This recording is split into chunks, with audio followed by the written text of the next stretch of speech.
saya ingin bertanya suatu hal yang agak sedikit filosofis. Kenapa sih harus pemilu gitu? Kenapa sih harus ada pemilu gitu? Kalau kita bilang negara pun ribut soal anggaran, soal ini dan segala macam, ada hal-hal yang misalnya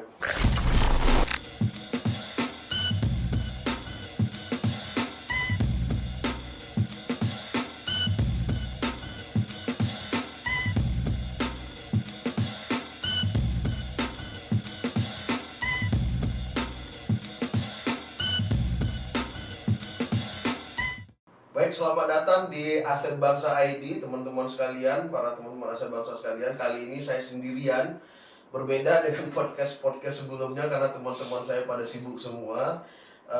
Tapi jangan khawatir, kali ini saya ditemani oleh sebenarnya ini senior kita, teman diskusi juga. Kalau misalnya saya perkenalkan secara harfiah namanya ini segala macamnya, mungkin tidak perlu karena beliau sudah malang melintang lah di berbagai media terhadap demokrasi, terhadap politik di Indonesia. Selamat siang Bang Arifki. Ya, siang Bang Rizky. Arifki Caniago, luar biasa. Akhirnya podcast juga gitu. Dengan berbagai jadwal pergantian jadwal ya. Dengan berbagai pergantian jadwal. Ya. Udah janjinya cukup lama. Akhirnya kesampaian juga kali ini kita podcast karena gini Bang. Saya panggil Bang Arifki karena di kampus senior saya. Senior sama-sama politik Andalas, sama-sama politik Andalas. Tapi nanti saya mengupas sedikit lah Bang ya, karena kita satu alma mater, satu kampus. Saya pengen mengupas ingatan-ingatan saya waktu kuliah dahulu tentang beliau. Juga menarik, kita putih-putih ini suci. Mudah-mudahan calon gubernur Sumatera Barat nanti. Baik. Kampanye ya. Ya, seperti. Saya sebenarnya belakangan ini Bang, banyak hal yang kemudian membuat kita mungkin sebagai alumni ilmu politik yang akhirnya wah ini kayaknya harus bicara deh, harus ngomong, harus bicara terkait beberapa hal karena memang sekarang semua orang bicara politik. Dimanapun sekarang pembahasannya politik. Orang-orang di SCBD bahkan di kantinnya itu bicara politik Bang. Jadi sangat seksi dan tidak bisa dikontrol lah kalau pembicaraan private di antara mereka. Tapi ada beberapa hal lah yang kemudian menarik untuk kemudian kita bicarakan lebih dalam tapi santai. Saya ingin membahas membuka ini sedikit. Pertama, selamat Bang atas baru wisudanya. Sudah selesai wisudanya S2 di UI, Ilmu Politik UI. Jadi luar biasa, satunya Ilmu Politik UNAN, S2-nya Politik UI. Dulu saya ingat Bang, S1 itu. Jadi saya mau konfirmasi dulu aja, gak apa-apa saya ngomong dulu di awal ya. Awal saya kuliah, pertama kali saya masuk kuliah itu, baru masuk ruang kelas, saya ingat Bang Arifki berdiri di depan DPR, manggil kita semua, disuruh aksi. Iya.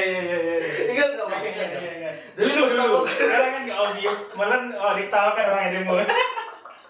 Jadi saya ingat banget, pertama kali masih deg-degan, senior banyak, baru mau masuk kelas, dipanggil dari gedung DPR itu di kelas di ruangan E ya waktu itu. Iya.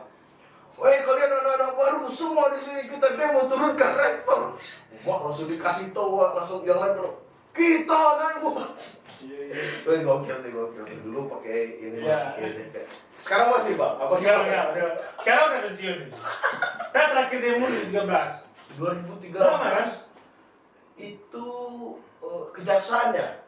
Saya kejaksaan lah. Terakhir SP3 kasus SP3. Iya, kejaksaan terakhir. Ada saya juga kalau. Iya itu kan terakhir. Iya gitu ya, SP3 itu kasus korupsi. Sekarang apa nih Bang kegiatannya? Ya sekarang ngopi-ngopi santai. Lebih banyak nulis ya. Karena kan kemarin fokus kuliah kan lebih ya kadang-kadang yang isi materi nulis gitu. Kalau aktivitas rutin lah dulu kan nulis ya kadang-kadang ya belajar usaha ya kadang-kadang gitu. Udah mulai. Tapi lebih fokus kayak orang rumah kan dibandingkan kita. Istri sehat Bang? Alhamdulillah sehat. Istri juga saya nih. 13. Anak gimana Bang? Alhamdulillah sehat. Sehat. Bang Arifki ini di namanya itu kalau kita kenal tuh ada Caniagonya. Ada Caniagonya. Ini berangkat dari Caniago, tapi saya itu menarik. So, Caniago itu kan Minang Bang. Iya, Minang. Kita tahu misalnya ada Bang Andrinov Andrinov Caniago juga. Nah, gitu. Tapi dari itu maksud saya begini Bang, ingin saya tanya. Sebenarnya saya orang Minang juga, tapi kadang kan pertanyaan so kenapa orang Minang itu? Apa orang Minang itu, kenapa orang Minang tertarik sekali di dunia politik? Atau bahkan tokoh-tokohnya banyak orang politik. Kalau kita lihat di TV sekarang itu ya Minang semua Bang. Minang semua ya. Mau di acara YouTube-nya Total Politik, Iya. Minang semua. Iya. Ari itu Iya. Minang misalnya. Kemudian mau Karni Ilyas juga Iya. Minang. Kemudian Effendi Ghazali Iya. misalnya Minang. Belum lagi yang bawa-bawa Pak Anies itu dari Iya. Nasdem, Bang Willy, Oh Minang iya. juga. Iya, iya.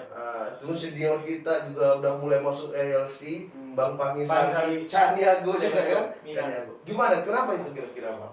Jadi ini yang menarik di struktur Minang nih kan. Kalau modal yang dimiliki orang Minang kan kalau sumber daya alamnya nggak ada.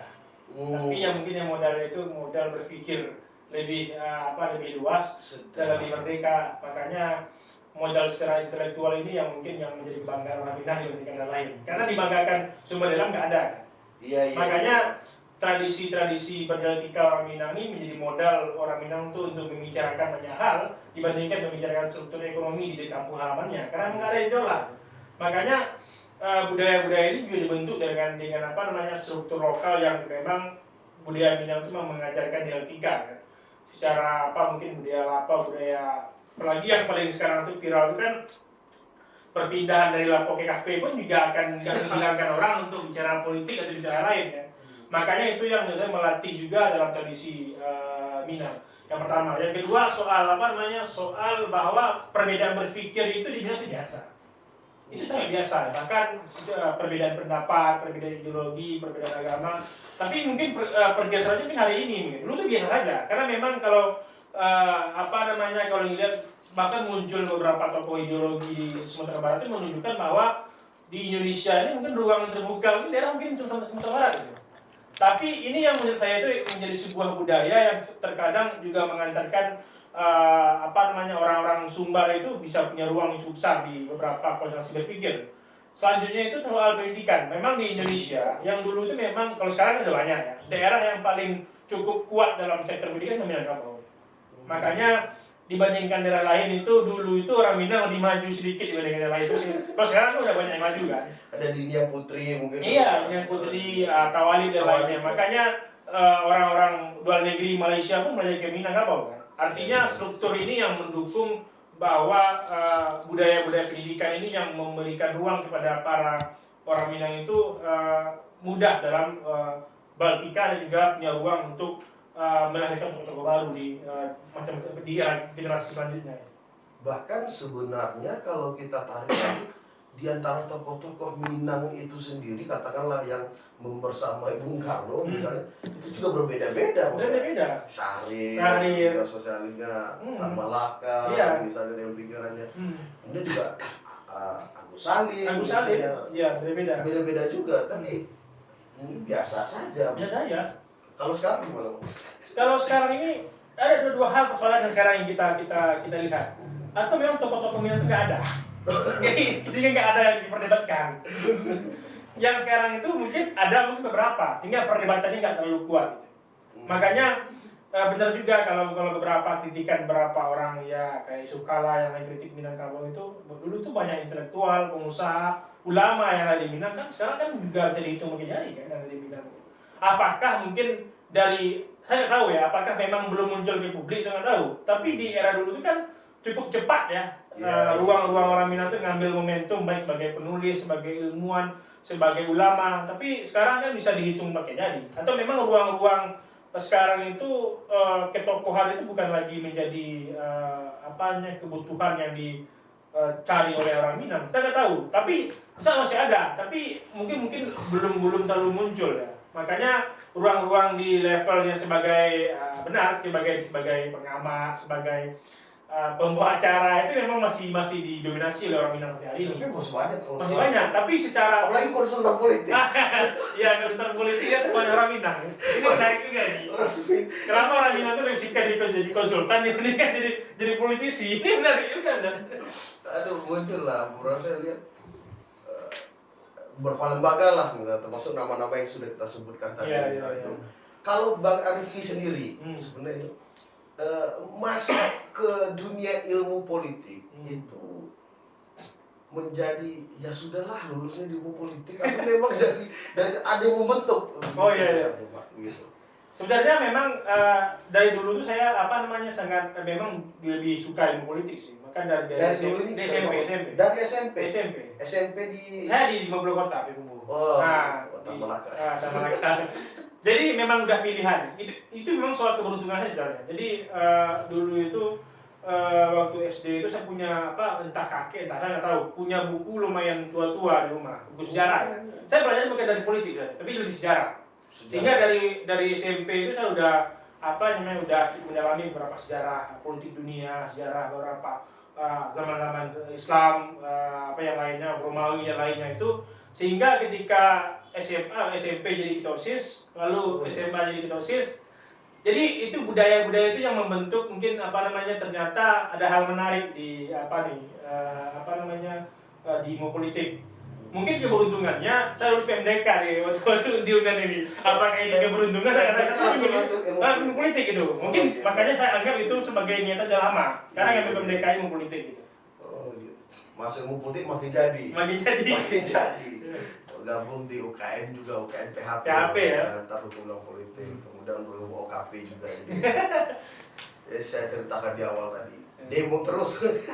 Tapi tulisan ngeri sembari aksi. Iya. Barki juga nulis di beberapa kolom opini koran-koran lokal sampai nasional kan. Begitu. Oke. Baru menamatkan S2 Ilmu Politik UI, baru saja saya ingat captionnya itu agar netizen tidak bacot lagi, tidak ribut kalau beliau mengeluarkan statement nanti karena qualified. Qualifiednya jelas. S2 Ilmu Politik UI, mau ribut apa lagi? Gitu lah kira-kira. Saya nangkapnya gitu. Oke. Kalau dulu Bang, kita bicara flashback dulu sebentar. Bahkan mungkin hari ini sekian banyak pemikir politik di Indonesia itu lebih condong atau cenderung tertarik pada pemikiran politik sama. Kalau saya lebih dekat ke Soekarno. Soekarno? Iya, karena memang begini, karena memang secara Indonesia ini kan beragam. Bahkan persoalan yang mungkin dibahas oleh Soekarno dari dulu sampai sekarang pun belum selesai. Karena memang perubahan kayak soal kemajibukan, soal keberagaman itu menjadi isu-isu yang memang kembali naik lagi belakangan. Iya, belakangan ini. Karena memang ternyata meskipun negara sudah maju, kayak Amerika dan lainnya, memang secara kultur nggak semajemuk kita. Ternyata dia belum bisa juga untuk menyatukan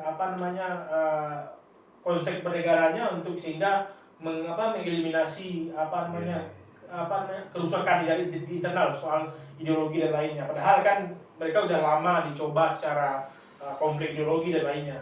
Dan ketika kemajuan ternyata dulu mungkin orang secara offline langsung konfliknya ya. Tapi sekarang media sosial ternyata gagasan Soekarno yang dulu itu masih bisa dibawa hari ini ternyata. Sehingga ini yang menurut saya sebuah transformasi bahwa pola persatuan itu menjadi isu yang sangat penting dalam kita konsep bernegara. Sehingga ide-ide apapun yang akan kita lakukan ke depan bisa selesai ketika kita sudah selesai dengan ada kesamaan satu rasa dengan berbangsa ini. Ini yang menurut saya poin yang menarik dari Soekarno. Kan masih relevan dari sekian. Iya, masih relevan. Karena memang isu-isu perpecahan itu sebenarnya udah lama. Udah lama, tapi bahaya sekarang kan di media sosial. Dulu kan mungkin perang-perang ideologi itu mungkin isu-isu di beberapa media yang tersebar. Itu mungkin bisa dikendalikan orang yang menyebar biar nggak tersebar hari ini. Tapi sekarang berita hoax yang tersebar di daerah saja menjadi berita nasional kan. Ini kan berbahaya sebenarnya. Kalau tidak ada yang mengontrol secara isu ini biar tidak berkembang terlalu jauh, atau orang yang nggak mantap secara ideologi kan artinya bangsa yang udah dibangun secara baik ini ternyata rusak hanya karena postingan fakta doang kan. Ini yang kita khawatirkan sebenarnya. Kalau kita tidak bisa memahami konsensus sudah dibangun oleh bangsa ini. Oke, menarik sebenarnya. Jadi saya yakin sebenarnya dan percaya bahwa pastilah seorang yang kemudian apalagi kemudian mendalami ilmu politik ya penasaran aja kira-kira siapa nih idola beliau ini begitu, atau katakanlah yang paling menarik pemikir politik di Indonesia ini, karena memang berangkat dari sejarah tadi awal pemikiran Mbak Arif itu. Nah, kita sebenarnya mau bicara tentang keindonesiaan sebenarnya Mbak Arif. Yeah. Bahwa memang banyak orang sudah berbicara banyak hal tentang Indonesia, tapi saya ingin dari Bang Arifki dengan latar belakang yang sudah kita sebutkan tadi itu memandang Indonesia hari ini itu gimana sih Bang? Iya. Bagaimana hari ini itu baik gimana sih kita ini sebenarnya Bang Indonesia ini? Kalau secara negara yang kita kalau jujur bicara ya, soal negara yang di dalam proses negara berkembang yang mungkin ada negara yang Indonesia dan negara maju ini cukup baik sebenarnya. Kalau saya melihat bahwa beberapa terobosan yang dibangun oleh pemerintah Jokowi maupun pemerintah sebelumnya ya. Tapi memang persoalan ke depan tentu ada perubahan. Mungkin juga bukan hanya soal di Indonesia, juga di negara lain. Karena COVID ini juga merusak narasi yang sudah dibangun oleh negara termasuk Indonesia. Mengacaukan. Karena memang banyak mungkin soal anggaran, soal perencanaan itu kan diubah semua, kita ulang. Karena ini yang menurut saya isu-isu yang memang kita akan lebih berkembang. Ternyata ketika COVID ini kemungkinan kita akan mulai nol lagi. Mungkin negara lain tidak mulai nol lagi. Karena memang struktur kelas menengah kayak kita ini kan rawan ini secara krisis ini kan. Karena nggak punya banyak cadangan emas misalnya ketika negara mungkin lagi gimana nanti kondisinya, kan? Karena kan itu sudah kejadian kan. Makanya model-model kayak gini yang menurut saya akan menjadi tantangan Indonesia ke depan.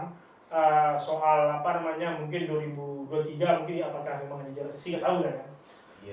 Terus selanjutnya tentang bonus demografi yang memang Indonesia juga akan punya ruang yang besar 2035 sampai 2025 ya. Tapi soal bonus demografi itu seberapa baik Indonesia mempersiapkan itu. Mungkin kita juga punya beberapa content creator hari ini yang memang punya value untuk menggerakkan beberapa sistem sosial yang lebih adaptif dengan teknologi. Tapi apakah secara apakah bonus demografi yang kita hasilkan itu akan memberikan keuntungan secara ekonomi? Karena ketika negara fokus pada bonus demografi yang mudah ada, tentu urus irisannya kayak orang sistem kerja, siap kerja. Karena negara yang mungkin lagi akan mengkucurkan dana untuk sekolah, karena orang semuanya siap kerja. Atau orang-orang yang pensiun, karena umumnya dari 30 ke 5, orang-orang yang siap kerja. Produktif. Tapi menurut saya apakah memang kita siap dengan hal itu? Karena memang tantangan COVID ini ketika perusahaan banyak yang collab dan sehingga semuanya mulai dari awal lagi, ternyata orang yang baru siap wisuda dan SMA banyak. Sehingga mereka kerja di mana? Sedangkan skill untuk memahami wirausaha belum canggih yang kita pahami dalam ilmu kewirausahaan. Nah, dan perusahaan-perusahaan yang ada pun banyak yang collab.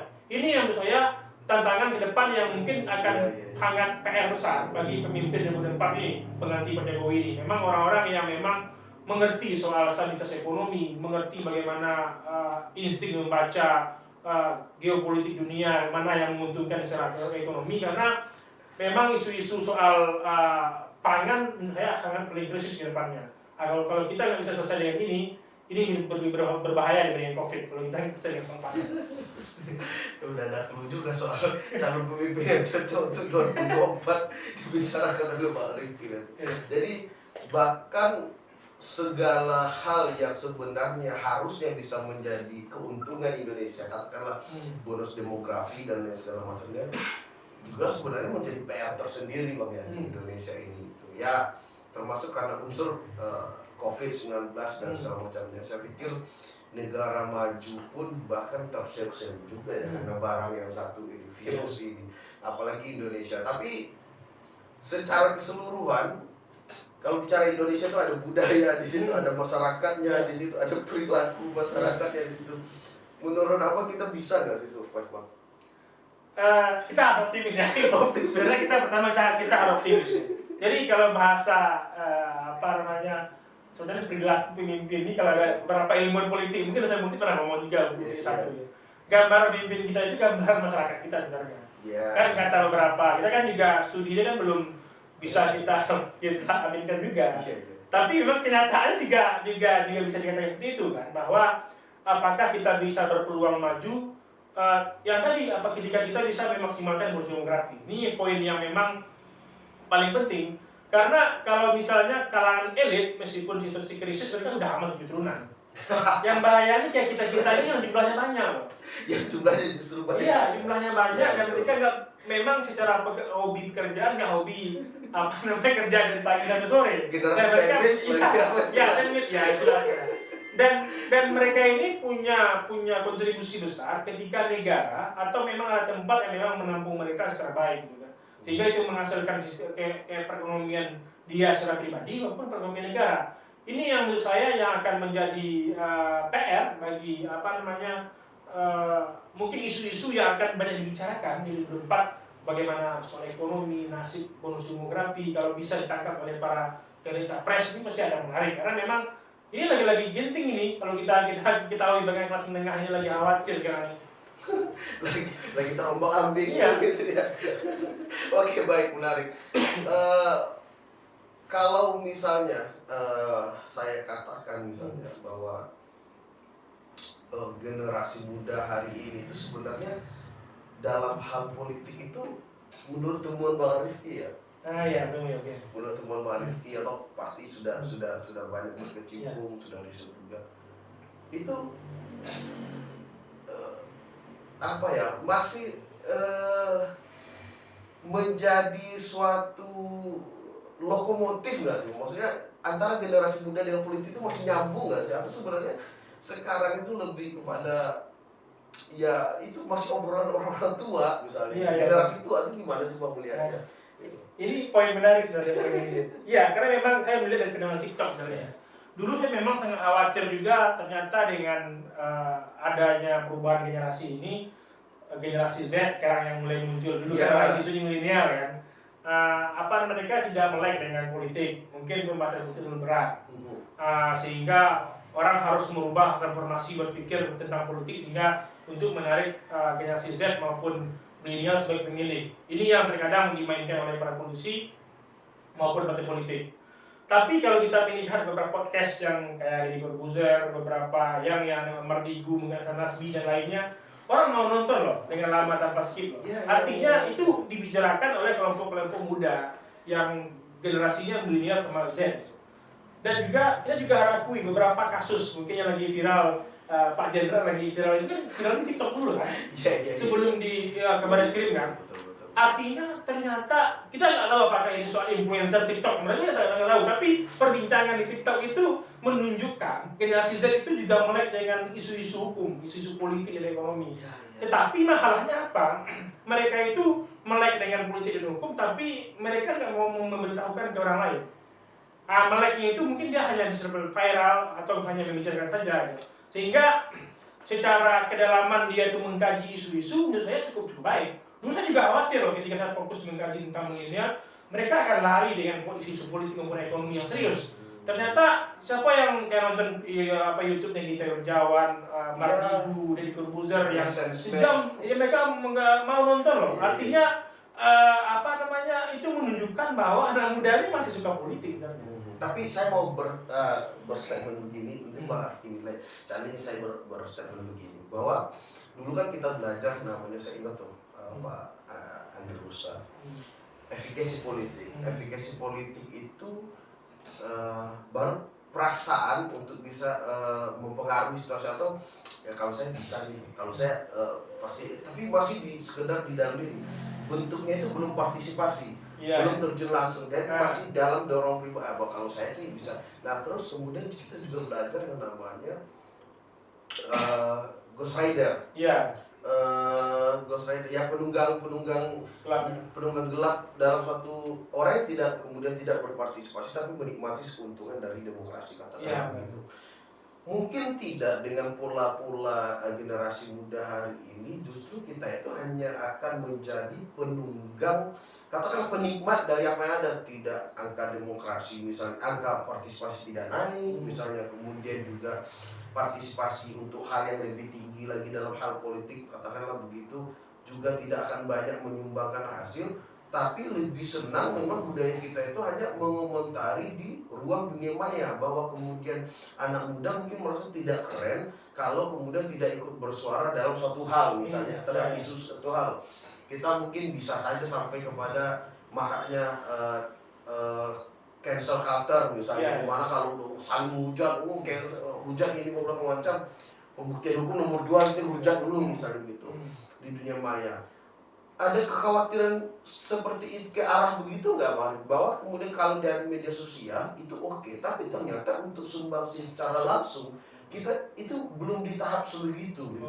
Ada kekhawatiran, ada ke arah begitu nggak kira-kira? Ada sebenarnya. Ada ya? Ada. Tapi hal yang menariknya itu bahwa tentang partisipasi generasi Z maupun milenial itu kita melihat dalam kasusnya Filipina. Marcos Junior menang di Filipina itu kan karena TikTok. Jadi masif melalui media sosial. Dia kan generasi yang ibaratnya itu ya mohon maaf dia itu orde barunya Filipina kan, anak orde barunya Filipina. Iya. Makanya jangan.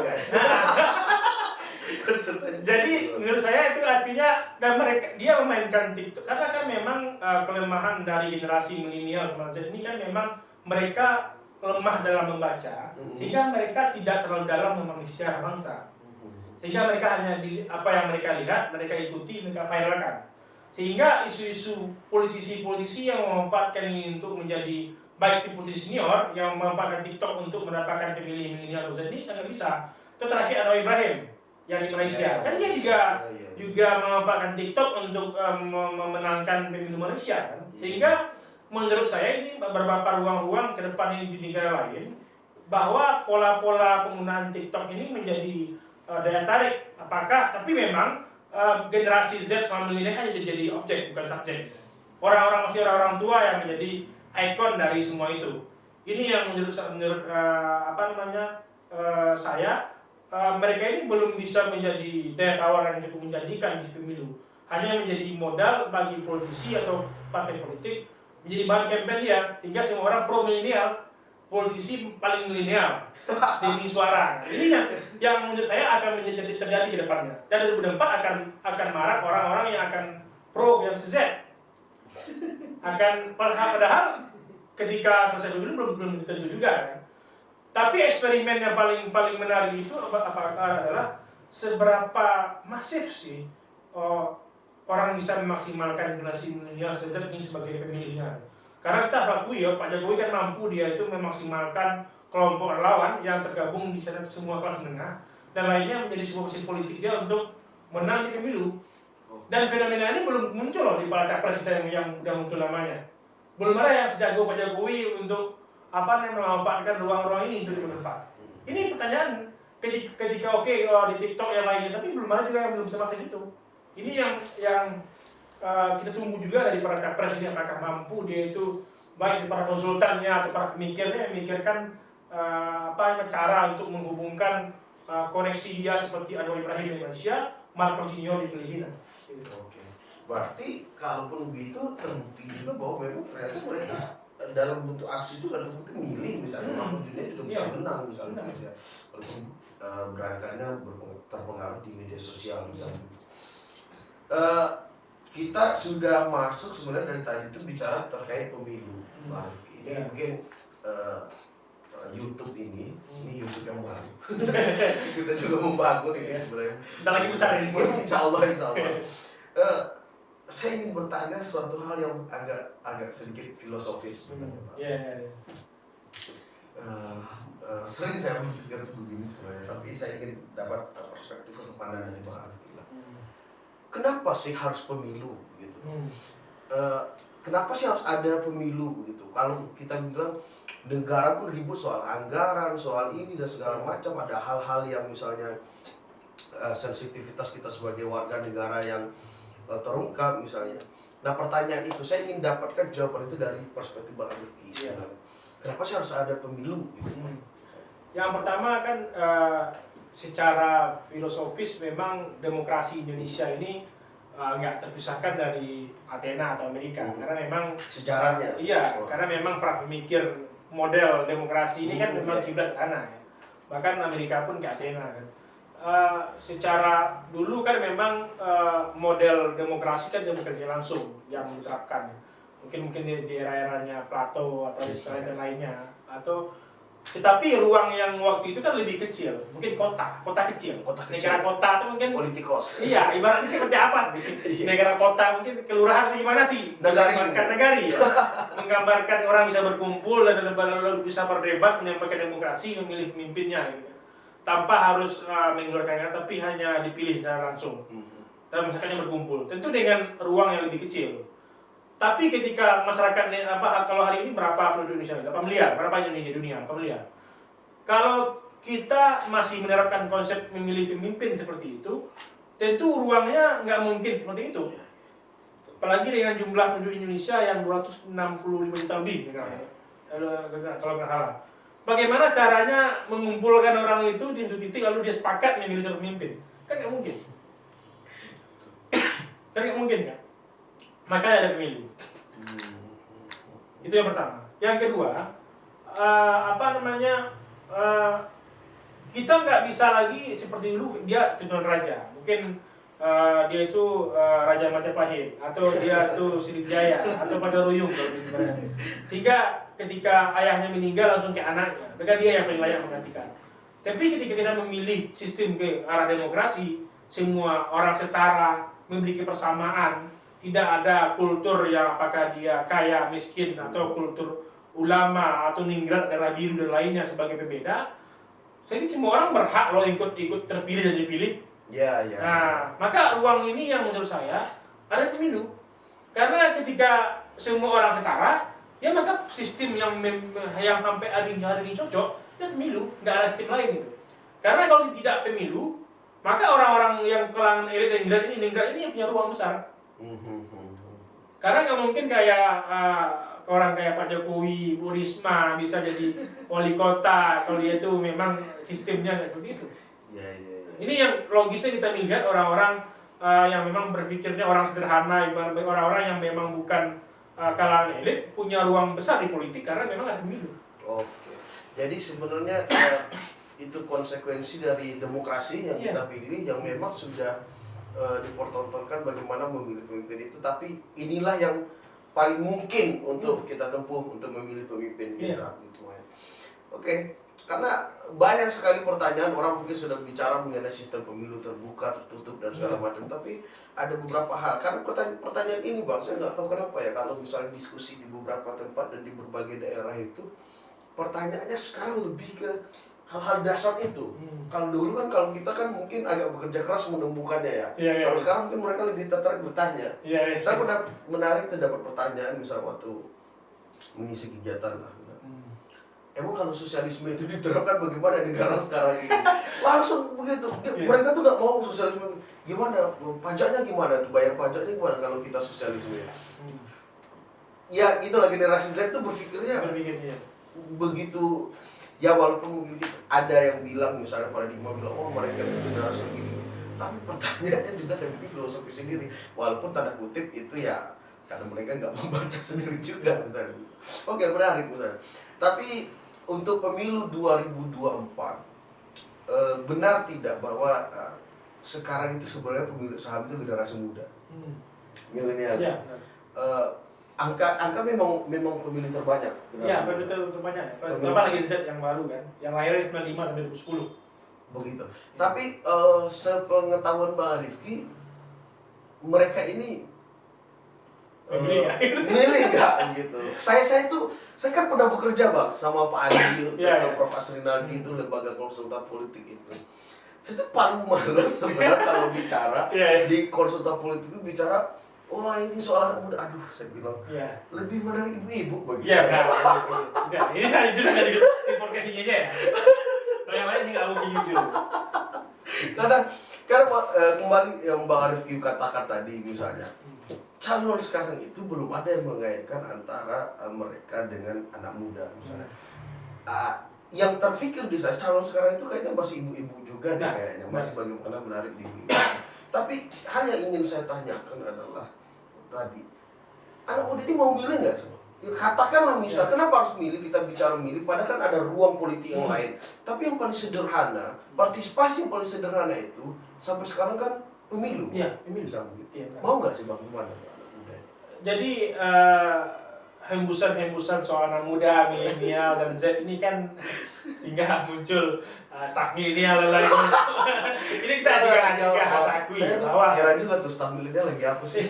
jadi kita juga harus akui bahwa di Indonesia ini milenial dan generasi Z itu harus mencari isu. Mereka itu punya ruang yang besar sebagai bonus demografi yang mereka miliki, tapi kalau di politik itu belum terlalu logis ya untuk mereka partisipasi.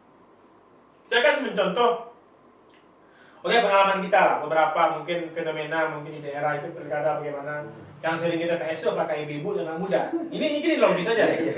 Karena pertama mungkin budaya juga, budaya anak muda ini kan secara aktivitas kan sering malam, secara apa. Dan ruang pemilu ini kan dari jam berapa? Dari pagi sampai jam 12. Jam 12 gitu kan. Sehingga kalau dia datangnya jam 11 udah mulai panas. Ini banyak persoalan sebenarnya.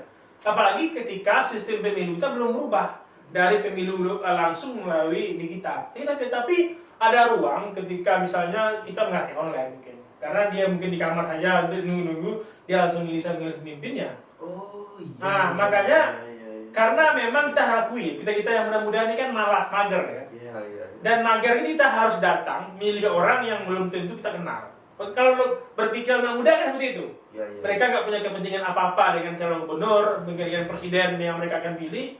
Mereka hanya ingin memberikan suara, tapi mereka harus mandi dulu dan juga harus berpanas-panas untuk milih itu cuma lalu pulang. Padahal malamnya capek kan sampai pagi perang di PUBG, Mobile Legend, push ranknya kan, berapa jam pagi terus masa besoknya harus bangun pagi gitu, ya. Aduh, ikut pilihan ibu aja lah. Titip absen. Titip absen ya. Oh iya. Tapi itu menarik. Berarti seandainya dengan kondisi negara kita banyak anak muda itu tidak ada salahnya sebenarnya untuk berbicara soal e-voting ya, Pak? Iya. E-voting. Seharusnya ruang itu apakah mungkin rawan juga. Kalau misalnya kalau kita kolaborasikan, karena kan juga kita masih punya beberapa kelompok tua yang masih ada. Mungkin kelompok tua yang ingin milih dia lewat langsung atau yang mungkin yang muda yang voting. Tapi khawatir nanti bagaimana sih memadukan suara voting yang tadi pakai ini ruang manipulasi ini juga besar juga. Kompleksitasnya masih masalah. Akan rumit lagi kan. Tapi ketika nggak ada sistem yang mengakali ini, ya berbahaya juga. Karena anak muda ini hanya jadi isu-isu tapi mereka nggak milih. Tapi menurut saya kalau kita mau maju lebih ke depan ya harus masuk ke ranah ini. Iya. Karena itu kalau nggak salah di Agam Pariaman aja pemilihan kepala desa ini udah e-voting. E-voting, tapi nggak tahu udah untuk skala besar itu bagaimana karena jangan sampai masif, sistematis kecurangan yang terjadi. Dan hackernya juga canggih, kan itu bahayanya gitu. Perangnya mungkin lebih di situ. Iya, di situ. Tapi secara tidak langsung sebenarnya dalam sumber kita mengakui bahwa memang ada sedikit trouble masalah juga dengan partisipasi generasi muda walaupun sebenarnya secara kuantitatif, secara angka menjanjikan gitu. Dan memang kalau dari segi ruang publik maya, dunia maya, mereka mendominasi. Generasi muda, ya saya berdua generasi muda ada yang di stand up comedian itu luar biasa juga pengaruhnya, dampaknya. Ada influencer yang juga kemudian memiliki dampak tersendiri lah, ada sekte-sektenya lah gitu. Dunia musik, dunia perfilman, artis dan segala macamnya, fenomena K-pop dan lainnya lah. Tapi ternyata cukup masif. Pertanyaannya adalah bukan hanya mereka mau atau tidak untuk memilih, tapi negara siap tidak untuk membaca itu sebenarnya. Tidak hanya dari segi program, tapi dari segi ya kita bernegara gitu. Ketika masyarakat penduduk sudah mulai banyak, berarti sudah harus saatnya kita memikirkan next level di penggunaan teknologi dan segala macamnya, voting bang. Tapi ya itu banyak kompleksitas lah Ya, ke depan gitu ya. Menarik, kalau kita mau masuk ke pemilu 2024, saya ingin minta pandangan umum tuh, Bang Arifki. Ya. Pemilu 2024, yuk Bang, keluarkan semua kira-kira apa yang mau disampaikan. Pemilu 2024, silakan Bang. Karena Bang Arifki ini, teman-teman tahu ya, saya mau cerita sedikit dulu. Dulu saya paling males sama beliau ini, karena kalau misalnya ada menteri datang ke kampus saya, itu saya ingat di ruangan auditorium apa gitu, yang punya hukum itu apa namanya? Saya lupa nama gedungnya lah di Andalas itu. Beliau tuh selalu ngomong, dan saya bangga dengan omongan beliau tuh, kritis, tapi kita nggak bisa dengar. Ngomong gitu, mic-nya di dekat ini. Kita pemimpin negara. Apa itu? Kayak mau orator sekali. Satu gedung itu penuh dengan suaranya itu. Bapak ini gini. Ini sayang sekali, Wah. Orasi, tapi orator betul. Nah makanya kemudian beliau ini sedang berwacana lah begitu. Saya yakin rupanya, makanya kita minta sekarang pemilu 2024. Kira-kira apa nih Bang yang ingin disampaikan? Iya. Sebelum ini saya punya komentar soal orator juga ya. Jadi saya punya pengalaman menarik juga ketika di UI kan. Saya kan dulu kan nggak juga banyak tahu orang kan, kalau saya pernah demonstran kan. Karena kan anak baik-baik kan. Pernah dia bercanda dengan BEM UI kan. Bang, demo tuh harus anak kampus demo. Oh gitu ya deh. Jadi dia kan nggak pernah demo kan. Jadi orang kacamataan gini-gini. Anak baik-baik kan nggak pernah demo ini. Wah, nggak salah Anda salah. Hei, Anda salah. Luar biasa. Jadi saya gila lah. Mau semua jabat mau ini. Wah. Saya ingat satu kali itu beliau orator di DPRD provinsi. Itu kesal saya. Beliau selesai orator mundur ke belakang, polisi hantam kita. Habis. Wah, maju kawan-kawan 2 langkah ke depan. Majulah kita. Saya waktu itu masih semester berapa lah maju. Tantap. Wah, polisi begini, harusnya polisi menjaga rakyat. Jangan takut kawan, maju Pak, dihantam, beliau mundur ke belakang gitu. Saya bilang itu bukan ngomong saya. Luar biasa lah. Jadi Anda salah kalau nggak cari dia soal aksi salah. Provokatif gitu. Itu romantisme waktu ya, saya masih ingat, saya punya banyak pengalaman. Sino saya Abin dihantam polisi gara-gara beliau juga. Aduh luar biasa. Nah, informasi kan orang yang dulu kita sangat di lapangan akhirnya berubah mending hanya nulis jadi pembicara di forum-forum gitu kan. Terakhir dengan Budiman sejak itu. Iya, Budiman bicara generasi muda juga kan Bang? Iya, muda. Tapi bicara pemilu 2024 juga nggak? Iya. Oh ada kaitannya? Ada kaitannya. Oh. Jadi yang menarik ini di 2024 ini memang pertama soal apa namanya, pemilu 2024 ini kan pemilu dalam kondisi ekonomi dunia yang stabil. Ya. Bagi Indonesia. Dunia ya. Dunia. Ya. Dan Indonesia negara yang memang akan melakukan pemilu itu 2024. Tentu secara perekonomian dan lain juga akan diganggu, itu pasti. Tapi yang kedua, apa namanya, hal menarik itu bahwa pemilu 2024 sama dengan 2019. Pemilihan legislatif dengan pemilihan presiden serentak. Dan pasti meskipun orang mengatakan efek ekor jas juga akan bekerja, pasti partai politik yang punya kader yang maju sebagai calon presiden itu akan lebih diuntungkan karena mereka akan lebih enak mengkampanyekan calegnya dengan mengkampanyekan calon presidennya. Oh tetap dong, tetap. Ya akan lebih gampang gitu kan. Dan yang selanjutnya adalah fenomena yang menarik ini tulisan saya terakhir di Sindo nih. Ternyata di 2024 ini ada pertarungan antara relawan politik dengan partai politik. Pertarungan antara relawan politik dengan partai politik. Ya menarik. Dulu munculnya Pak Jokowi memang juga ada gesekan bahwa partai politik itu akan kontrol penuh para kandidat yang akan maju di capres. Ya. Tidak logis berpikir seperti itu kan. Tapi Pak Jokowi mampu untuk mengendalikan itu. Tapi wacana 2024 ini bahwa muncul koalisi lebih awal, bahkan partai politik yang menggerakkan capres-capresnya gitu kan. Ya. Nah, dulu kan lebih muncul di relawan. Ya betul. Pertanyaannya apakah para relawan di depannya masih ada atau tidak nantinya? Atau belum muncul? Ini yang menurut saya akan mengubah konstelasi nantinya. Beberapa sudah ada sih makanya. Sudah ada ya? Beberapa ya sudah ada. Tapi nggak semasif zaman 2019. Nah, karena partai politik juga cemas juga kan. Ketika Pak Jokowi terpilih, ternyata juga ada para relawan yang masuk pemerintahan. Mereka yang nggak berkarir di partai politik, mereka menjadi kekuatan sendiri di pemerintahan. Mungkin itu kekhawatiran bagi partai politik ya, bukan hanya PDIP atau Golkar dan lain-lain. Partai politik memang mengakui itu. Ini poin yang cukup menarik untuk melihat pemilu 2024. Selanjutnya adalah narasi apa yang dimainkan oleh Capres 2024 ini? Narasi apa yang dimainkan oleh Capres 2024? Iya, narasi apa yang dimainkannya? Oke, misalnya Pak Ganjar dia itu akan jadi little Pak Jokowi, akan melanjutkan Pak Jokowi misalnya. Atau Pak Prabowo apa? Pak Anies apa? Ya. Atau yang mungkin ini gara-gara kita bicarakan tiga besar ini, karena ini yang paling sering dibicarakan survei manapun kan, tiga besar ini. Dan ini yang akan jadi persoalan nantinya. Karena kekhawatiran kita dalam setiap pilpres itu adalah bahwa presiden terpilih itu cenderung melupakan atau mungkin nggak terlalu memperhatikan apa yang sudah dibangunnya.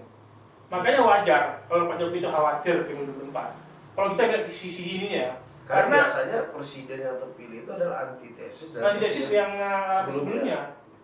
Tapi tren itu masih akan berlanjut nggak sih? Hati-hati lo jawabnya. Ruangnya pasti ada, karena ruangnya demokrasi kan, demokrasi. Ruangnya masih ada. Tentu menariknya Pak Jokowi ini karena memang beliau udah melakukan hal besar soal infrastruktur kan, soal IKN dan lainnya. Tentu wajar, dia juga punya berkepentingan untuk menyiapkan orang yang akan menggantikan beliau secara kepemimpinan. IKN. Kalau enggak itu malah bisa mangkrak kan, kalau misalnya antesis beliau yang akan terpilih. Dan tentunya konstelasi ini bukan hanya konstelasi Pak Jokowi saja, partai politik pun juga punya kepentingan berbeda dari karena kadernya kan. Ini yang akan menjadi masalah nantinya kalau kita melihat proses 2024 nantinya. Makanya apakah isu-isu yang akan berkembang itu lebih kepada isu-isu ekonomi, bukan isu-isu yang lebih berkemajuan sebenarnya. Ini hal awal yang kita ungkap dulu untuk 2024. Ya. Karena saya sebenarnya untuk 2024 ini sebenarnya punya beberapa, baru tahu kemarin itu misalnya hal-hal simpel saja Bang, saya kok agak merasa partai tidak ngambil nomor urut itu sudah mengganggu sensitivitas saya itu misalnya sebagai warga negara yang tidak terikat partai politik lah misalnya begitu. Karena pemilu itu bagi saya harus ada keadilan di situ, keseimbangan. Bagaimana kemudian setiap orang harus mulai dari startnya dari nol sama semua, startnya sama, tidak boleh. Menurut saya peserta pemilu itu dia start dulu. Saya misalnya sudah bersahabat dengan yang namanya presidential threshold katakanlah begitu. Ya udahlah, oke lah, ini susah banget untuk kemudian tidak membuat ada itu, walaupun kita ingin ada rame juga misalnya. Kan betapa menariknya negara ini kalau kita adakan konvensi rakyat, dalam tanda kutip benar-benar konvensi rakyat, kita generasi muda bahkan bisa memutus calon kita sendiri misalnya. Ya tentu saja apakah itu melalui mekanisme independen atau kemudian menggait partai politik misalnya begitu. Kalau ya bukan tidak mungkin kalau misal calon yang kita usung itu populer misalnya begitu.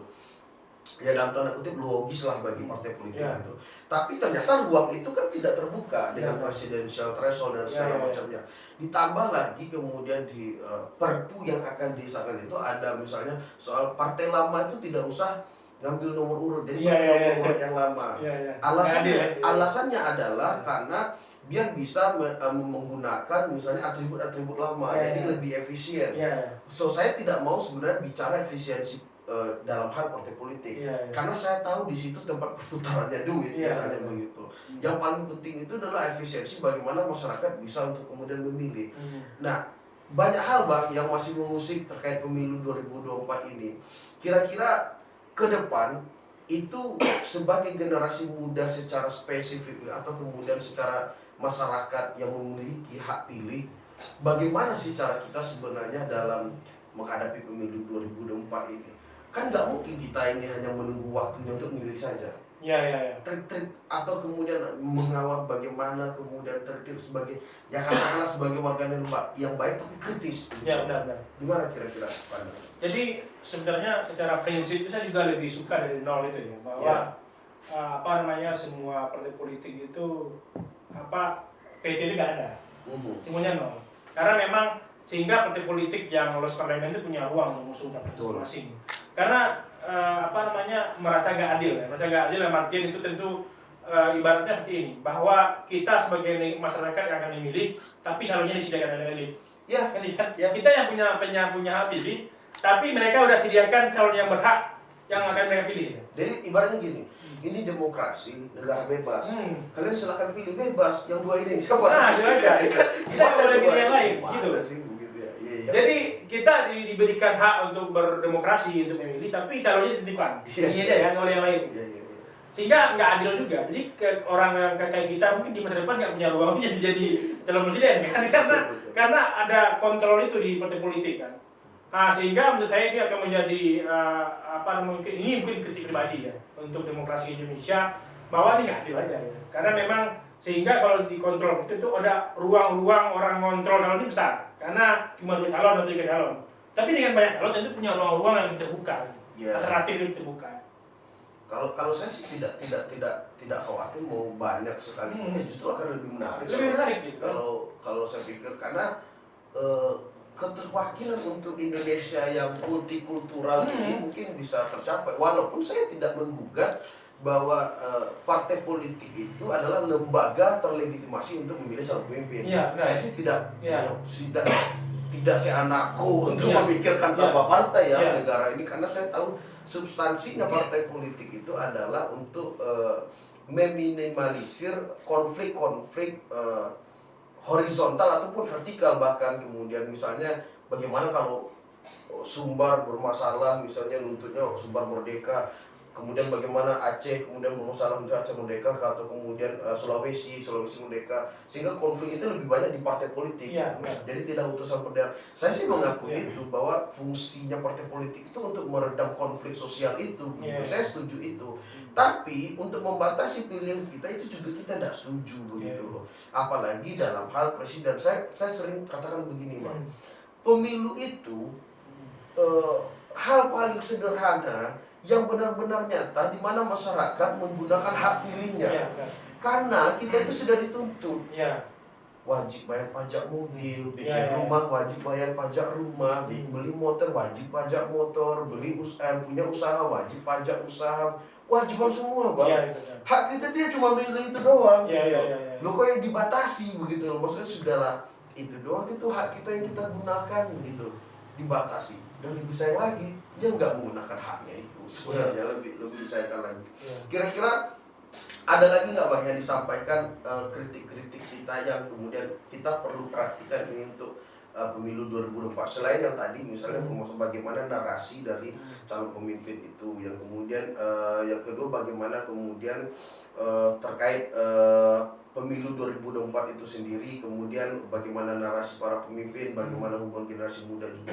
Ada lagi nggak kira-kira? Ada hal menarik nih soal politik identitas ya. Ini akan politik identitas ini pasti akan berisiko lagi, akan berisiko. Ada kecenderungan begitu? Iya, masih ada kecenderungan. Kalau misalnya capresnya 2 pasang. Ya. Kalau misalnya 3 pasang atau 4 pasang itu akan sulit, karena memang orang akan susah menggiring isu ke sana. Makanya saya curiga juga ini. Orang yang juga mendorong, mungkin orang luar bukan partai politik ya, mendorong agar calon 2 pasang, ini juga orang yang diuntungkan dengan 2 calon pasang ini. Ya, mungkin mereka akan menjadi tim sukses atau jadi buzzer dari 2 kelompok ini, sehingga diuntungkan dengan keberadaan 2 pasang ini. Mereka memainkan isu-isu yang serang ini ya. Tapi kalau 4 pasang, 3 pasang, ini ya susah. Karena ruangnya lebih adil. Karena isu-isu yang dimainkan pasti akan susah terkenal. Tapi lebih ke isu gagasan. Karena 3 pasang kan. Tapi dengan komposisi partai yang sekarang, yang paling mungkin menurut Bang itu adalah 2 pasang calon, 3 pasang calon, 4 pasang calon bisa. Yang paling mungkin itu berapa kira-kira? Mungkin 3 pasang kayaknya. 3 pasang ya. Kalau dipaksakan mungkin 2 pasang lagi. Janganlah. Tapi saya pikir mungkin 3 pasang. 3 pasang. Karena mungkin kalau narasinya mungkin kayak koalisi perubahan mungkin udah ada satu kan. Dan Pak Prabowo mungkin nggak mau ngalah lagi. Tentu kalau PDIP rugi juga di cawapres dong. Jadi capres. Jadi logika gitu aja. Karena soal Prabowo yang mungkin jadi cawapres, PDIP nggak mungkin jadi cawapres karena bisa sendiri kan. Nggak harus berkoalisi dengan partai lain. Tapi Anies ini udah kunci. Belum tentu juga. Kan politik dinamis kan. Iya. Bahkan terakhir itu saya juga komentar PKS pun juga udah mulai digoda-goda Gerindra. Oh iya, betul. Artinya ruang ini kan masih dinamis karena kepastian itu kan di KPU. Betul. Nah kalau sekarang ini kan masih Prabowo ini juga belum tentu dengan Caimin ini. Ya. Karena kepastian juga di KPU kan. Karena kalau misalnya Caimin nggak dapat capres belum tentu juga koalisi PKB dengan Ya, Gerindra. betul. Jadi masih dinamis. KIB yang udah lama pun secara posisi pun belum jelas juga hari ini kan. Siapa capresnya, siapa cawapresnya. Tapi narasi kelembagaan udah lama. Tapi secara elektoral beberapa survei Anies naik juga. Itu Anies naik dan Nasdem diuntungkan. tetap Nasdem. Nasdem diuntungkan. Mereka punya bahasa lainnya ikon hidup. Ya. Saya nggak mau bilang. Ini menariknya Nasdem itu. Kita mungkin secara pola yang diambil Nasdem mungkin agak sedikit menarik juga ternyata. Karena 2004 ini kan partai politiknya juga memikirkan diri sendiri loh. Ya, Karena kan Pak Jokowi nggak maju lagi. Nasdem tuh mikirkan, saya juga pengen nomor 2, nomor 1 kan. Saya belum punya ikon. Kalau PDIP ikonnya banyak ini. Kita milih. Kan saya belum punya ini yang mau dijual gitu kan. Maka dia dari awal untuk ngejualnya kemana-mana gitu. Karena pemilu ini serentak, maka dia butuh ikon juga untuk menaikkan suara partai di parlemen. Ikon itu bahasa sedang maskot politik. Tapi ya itulah. Oke. Pemilu 2024 itu dari KPU sendiri di beberapa diskusi itu saya pernah diundang jadi pembicara itu di 2 tempat. Salah satunya di Kampung Mas ini 50 kota itu mendampingi Uni di KPU ya? Ya, depan pengganti Pak Mulyadi. Oh, Reska. Ya, mendampingi Uni Reska di 50 kota itu, Reska Sandiang. Kemudian di Bekasi Bangsaan Mustafa, Nasdem itu di situ. Bahwa kemudian visi pemilu 2024 dari KPU itu adalah pemilu sebagai sarana integrasi bangsa. Pemilu sebagai sarana integrasi bangsa. Ada beberapa hal yang menarik lah dari Mas Yulianto Sudrajat, mungkin secara filosofis dia memahami ini antitesa dari pemilu sebelumnya yang bahkan sudah banyak terjadi keterbelahan lah di antara pemilih kita, antara bangsa kita. Nah, dia ingin di pemilu 2024 ini, kata Mas Yulianto Sudrajat itu, bagaimana justru pesta rakyat, jadi mengeratkan kita walaupun beda-beda pilihan gitu. Dari Ketua KPU sendiri, Pak Hashim Asyari itu mengatakan begini, pemilu 2024 itu serentak, jadi Februari itu memilih calon presiden dan legislatif, sementara November itu langsung pemilihan kepala daerah. Jadi selesai pemilu nasional itu ke pilkada itu, jadi partai politik tidak ada waktu lagi, para katakanlah simpatisan atau relawan tidak ada waktu lagi untuk berantem dan segala macam, karena mereka harus segera bersiap-siap ke pilkada. Jadi mudah-mudahan pemilu sebagai sarana integrasi bangsa itu katanya semoga bisa diterapkan visi dari KPU itu. Tapi dari Bang Rifki tadi menilai itu tergantung bagaimana mekanisme yang kemudian elit-elit kita meramu itu. Itu saya percaya, yakin dan percaya bahwa kemudian kalau masih 2 lagi, aduh, capek. Beberapa daerah itu ada loh yang cerai gara-gara satu Jokowi satu Prabowo. Cerai Bang. Satu Jokowi satu Prabowo. Padahal ya harusnya apa tadi ya? Nasi goreng juga mereka elit ini misalnya begitu di pemilu 2024 ini. Oke, ada fakta-fakta menarik Bang terkait pemilu 2024 ini, atau misalnya keyword-keyword apa yang ingin disampaikan untuk selain fakta menariknya soal yang disampaikan tadi, ada hal yang menarik nggak Pak yang dibaca? Apakah dari ini hal menarik juga, ini belum jelas juga. Juga ada wacana beberapa anggota DPR itu kembali pemilihan legislatif ke nomor urut. Jadi ada isu terkait nomor urut ini. Jadi tertutup maksudnya? Iya, tertutup. Pemilu secara tertutup? Iya. Itu kan biasanya oleh partai-partai kader. Kader. Karena pasti akan diuntungkan ya orang-orang yang nomor 1 kan. Iya. Jadi bukan lagi voter banyak. Kan kasihan juga ruang mereka itu jadi maju di pileg itu nggak terlalu menarik lagi. Karena udah pasti mereka akan kalah itu. Ya, sistem Sendik itu sebenarnya memang lebih cocok tertutup. Cuma kalau saya sih dari hasil perundungan saya, mending terbuka saja lah, tapi saya nggak tahu lah. Menarik mana sih Bang? Terbuka apa tertutup sih sebenarnya? Iya, kalau kita sebagai konsultan mending terbuka. Karena kita ada bisa kalau nggak partai doang gitu. Kalau enggak, karena kerugian dari konsultan tentu ketika partai ngambil semuanya, kita mendapat apa? Sudahlah jobnya sekali 5 Partisipasi, tahun. iya. Jadi yang penting para konsultan ini siap November 2023, 2024 ini pengangguran semua para konsultan. Mereka harus berpikir bagaimana harus pemerintahan, dimensi, apa ya. Kalau enggak pengangguran. Atau staf sus lah. Iya, staf sus. Staf sus milenial itu tugas termulia. Bang, komentar sedikit tentang ketua MPR kita dan ketua DPD kita, Bang. Oh iya. Itu kembali menggarap. Itu apa sih, Bang? Oh, Maksudnya saya komentar di Ermol, di Rakyat Merdeka. Ermol ya? Iya. Gimana komentarnya, Bang? Jadi, ini menurut saya itu gimana ya? Mereka ini kan perwakilan, perwakilan dari DPD juga MPR. Iya. Tentu rakyat yang memilih. Iya, betul. Tapi kok kenapa muncul dari mereka? Kan kita juga harus akui bahwa soal penundaan pemilu 3 periode itu kan biasa. Karena memang semua orang berhak untuk berdemokrasi, berhak untuk mengajukan pendapatnya, apakah 5 periode, itu terserah. Tapi kalau muncul dukungan itu dari ketua DPD sama ketua MPR, ini udah lampu kuning demokrasi ini. Karena mereka yang seharusnya diharapkan untuk menjaga ini. Iya. Harusnya netral aja. Mungkin isu penundaan pemilu diterima, kritikan juga diterima. Tapi kalau udah berpihak ini kan udah berbahaya ini. Iya. Bahkan konversi pers, bukan konversi pers ya, melalui YouTube itu ya. YouTube ya? Dia nyebut. Jadi ada teks yang dia lihat, Bang. Jadi itu bukan sekedar ceplosan begini. Iya. Jadi dia Udah persiapkan berarti ya. kita itu jadi kita ada, saya lihat ada teks loh berarti. Jadi gawat lah. Kalau keluar Apa tadi istilahnya Bang, gitu. lampu kuning demokrasi ya. Tapi sebenarnya gimana, Bang? Udah nggak seksi lah ya penundaan pemilu atau periode. Enggak. Karena Justru ini tidak poin menarik yang mungkin soal penundaan pemilu, soal 3 periode ini kan isu-isu yang memang dimainkan oleh orang lingkaran mungkin lingkaran presiden atau mungkin orang-orang yang di DPR. Mungkin Pak Ketua MPR sama Pak DPD ini juga ingin diperpanjang juga jabatannya mungkin kayaknya. Karena kan gini otomatis, kalau misalnya presiden sama wakil presiden diperpanjang jabatannya, tentu di sektor legislatif dia diperpanjang kan? Karena kan serentak tadi. Kalau minta jabatan mereka diperpanjang mungkin malu, segan. Malu, makanya didorong yang dikorbankan ya yang dituduh yang itu kan. Kan serentak kan?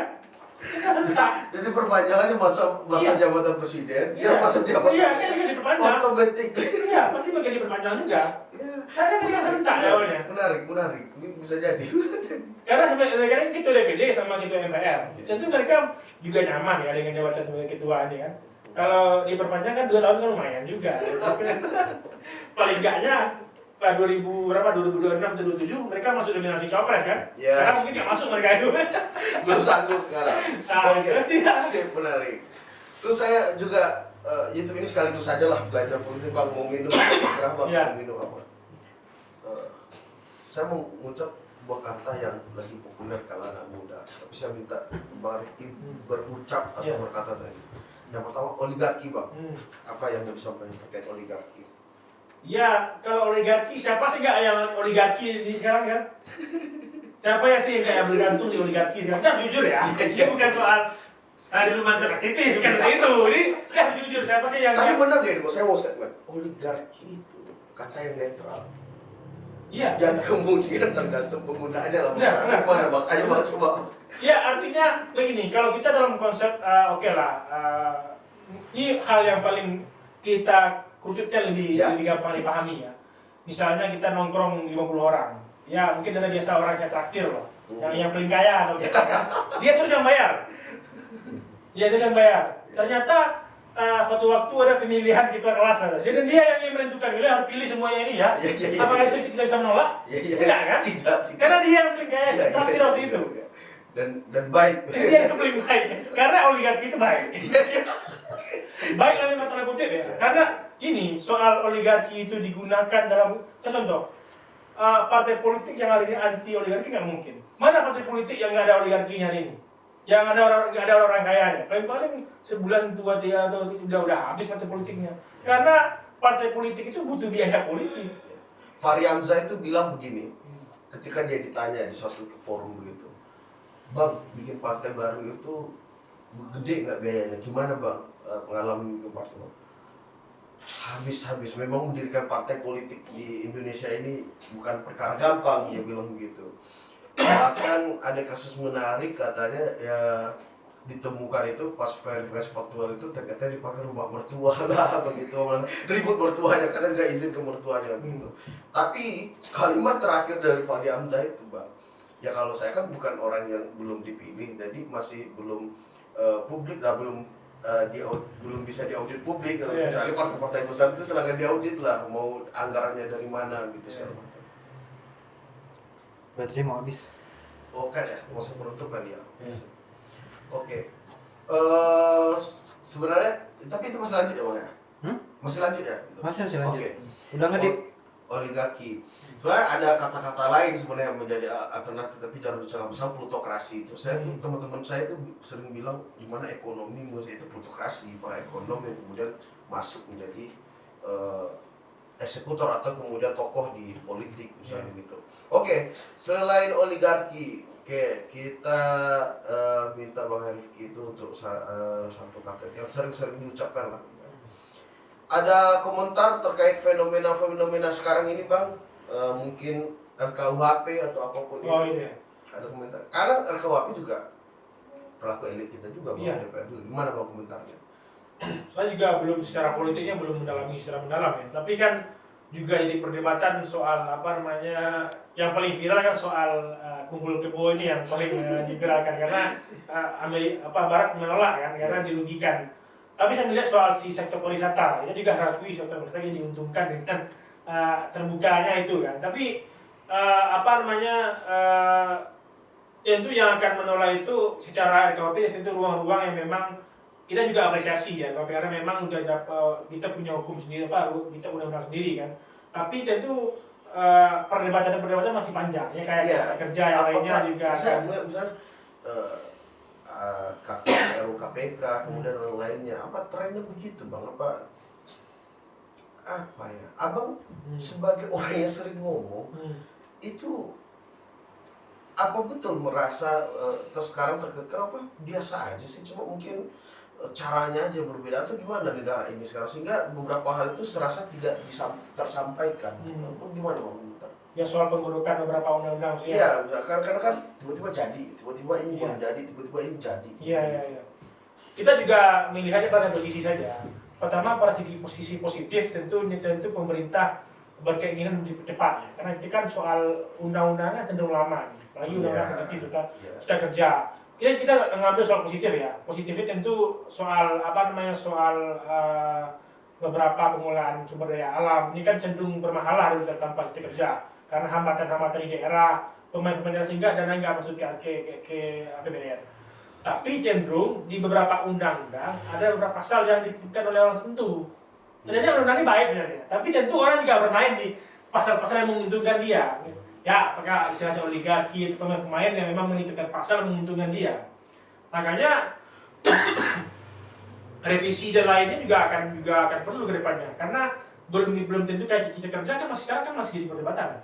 Meskipun orang menganggap ini baik soal lapangan kerja, soal bagaimana soal pengolahan tambang dan lainnya daerah, kepala daerah kali diberi ruang yang cukup kuat karena mereka perlu bermain dengan swasta.